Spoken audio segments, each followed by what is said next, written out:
Tucsonans are debating over. See how one new app is shaping the future of connectivity. And hear how the UA men's basketball team feels about their chances this upcoming season. All this and more tonight on Wildcast. This is Wildcast.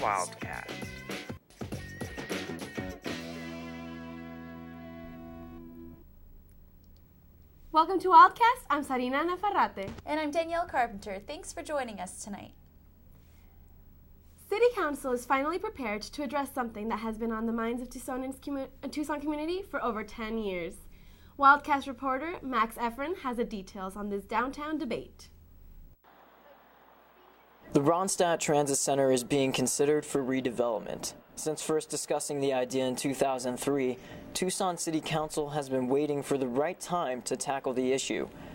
That time has come with the revival of downtown.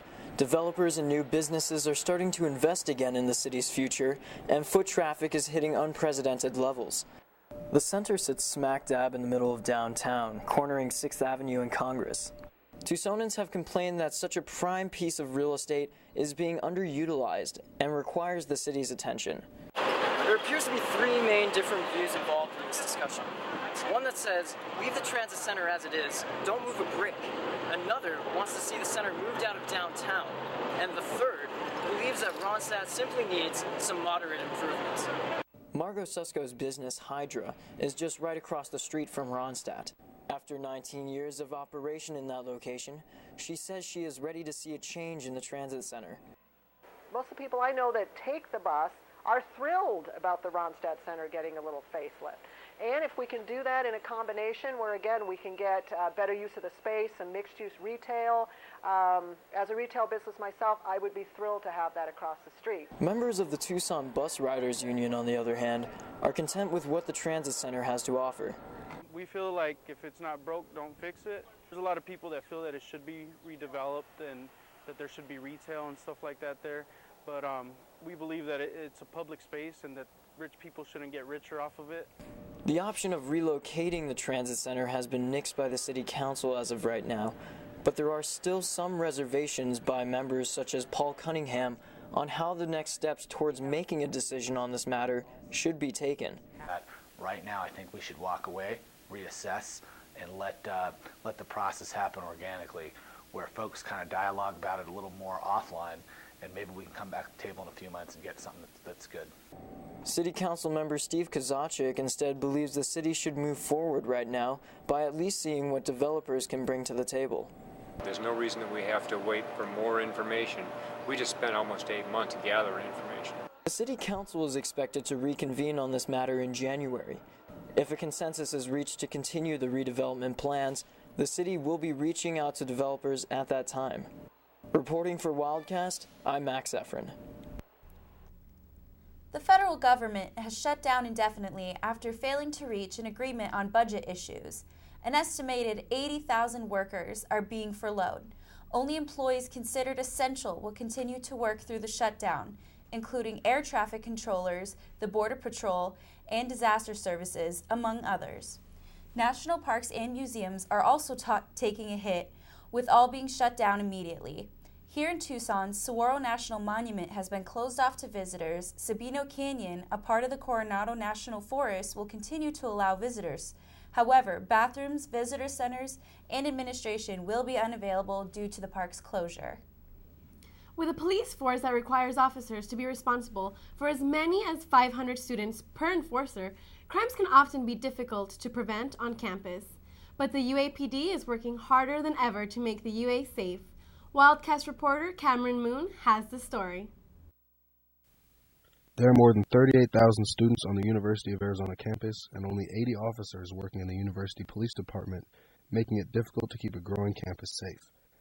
Most of the crime reported on campus is burglary, according to the University Campus Safety Report in 2012, which states that there have been more than 99 reported burglaries on campus since 2009. The highest crime is still alcohol and drug related, and yet most students feel that they're very safe on campus. I feel safe on campus because there's a lot of people around, and there's helpful things like the safe ride and the campus lights where you can walk in if you feel like you're getting followed, you can touch them. There's also the buddy system where they'll come and walk you home if you don't feel safe. Now, students are often targets to people like this man, who is yet to be identified or named in a UAPD investigation of a credit card theft on campus recently. So it's always frustrating when you can't get a hold of someone right away or someone may get out, but what happens is we the way that we work and the way that law enforcement is that we know that time is usually going to be on our side. A lot of people think nothing can happen to them because we're young, and usually mom and dad help with everything. I think that we're definitely targets for people. Now, to find him, UAPD may need some help from the community. We always have things to write on. Take something out, write things down, so you don't have to just, rely on just your memory of something. Reporting from the University of Arizona for Wildcast, I'm Cameron Moon. Stay with us after the break for a look into this week's upcoming weather.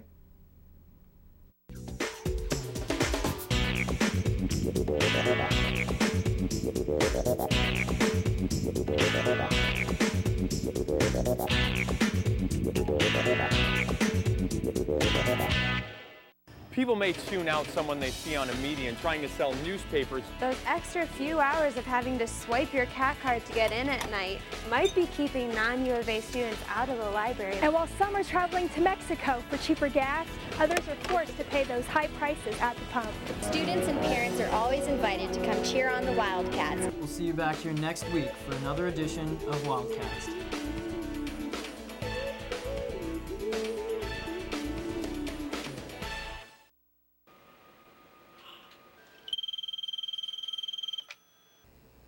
I'll be right there.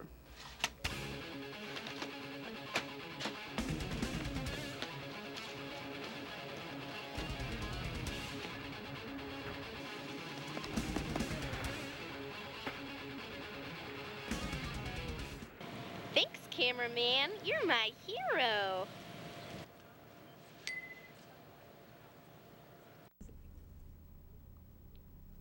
Welcome back, and now we'll be turning over to weather reporter Shay Robinson for this week's forecast. Shay?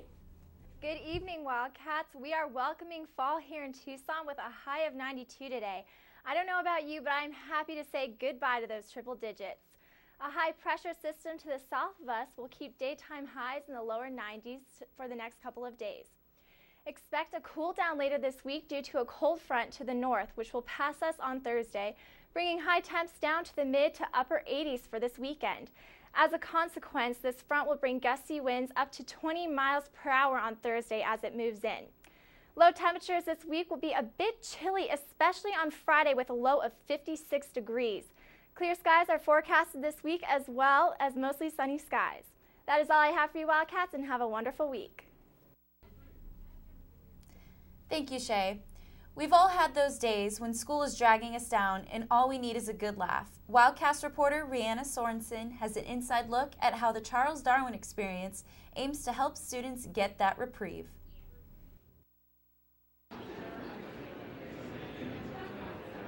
Every Tuesday night, students line up almost an hour early at the Union to watch the improv group Charles Darwin Experience. I'm here at the Charles Darwin Experience, finding out why students like to come to their show to relieve stress. People come to see us because we're a free show and because they know that if they come and see us, they're going to have a great time. We've gotten notes from people who say that their week is so stressful and that Tuesday nights at 10 is their only reprieve from all the stress they have. Not only do students come to this show to relieve stress, but also for some comic relief. We've heard from a lot of people that this is I get to just forget everything and then relax and laugh. So I think everyone likes to laugh. Some students have never been to this show, but they are in for a Charles Darwin experience. I had a similar type of thing in high school. It was called improv as well, and I loved it. It was honestly awesome. A lot of my close friends were in high school, so I was like, oh, let's do something good. So I'm excited. Reporting at Gallagher Theater for Wildcast, I'm Rihanna Sorensen. There have been mixed reviews regarding the new iOS 7 update for iPhones. Many users have noted that their battery life has not been lasting as long as it used to. The Huffington Post published an article listing 9 things you can do to make your updated iPhone battery last. Lowering the brightness, turning off AirDrop, parallax, Bluetooth, and Wi-Fi, disabling automatic downloads, removing frequent locations, and having a still one-picture background will all improve an iPhone's battery life. Siri is, of course, one of those most battery-draining functions of an iPhone, so make sure that making the hard choice to turn it off will also improve battery life. Social Link is the new app that is making it easier to network with others and has social media fanatics buzzing. Wildcast reporter Katya Hall has an inside look at the app and its creators. A new app known as Social Link is making it easier to find people on social networks. Social Link uses Bluetooth for instant connections on multiple social network accounts, such as LinkedIn, Facebook, Instagram, Tumblr, and Twitter. A lot of the way people communicate nowadays is not through your phone numbers, it's through social media. You're always on Facebook, you're always on Twitter, your presence online, you're always on it. Hector Rosales and his partner Michael Jacobs came up with the idea while they were in a study abroad program in India. They were finding it difficult to maintain business connections with future employers. So when we wanted to build that relationship with them, add them on Facebook, email them, add them on LinkedIn, we couldn't find them, we couldn't spell their names correctly. So my business partner, Michael Jacobs, actually came up with the idea of creating this app. Robert Roberto, a Social Link user, says networking with others used to be a task, but with Social Link, connecting has been so much easier. I spend more time actually speaking to a person rather than figuring out how to spell their name. University of Arizona's McGuire Entrepreneurship Program was just ranked second best in the nation by the U.S. News and World Report. Rosales advises that it is never too early to start your own business. I knew that I can do something outside the classroom like this just by using my own resources and actually going out and doing it. I would have done it freshman year. There's resources at our disposal at the university, online resources, just reaching out. It's just a matter of you being able to reach out.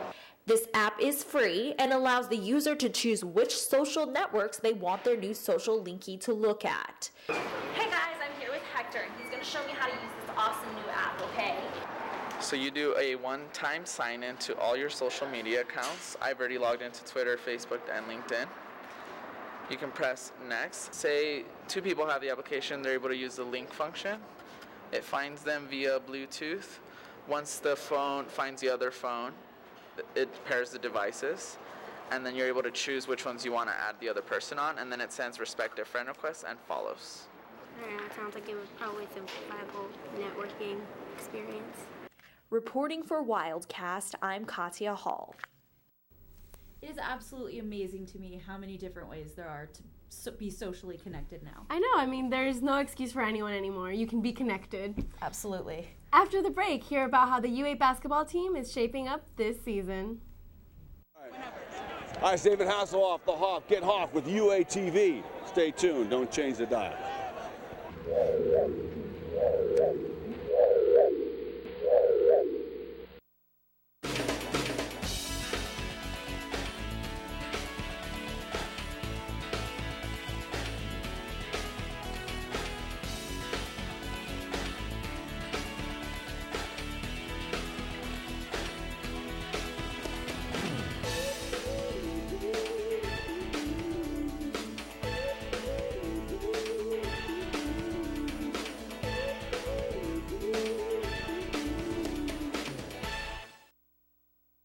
UATV 3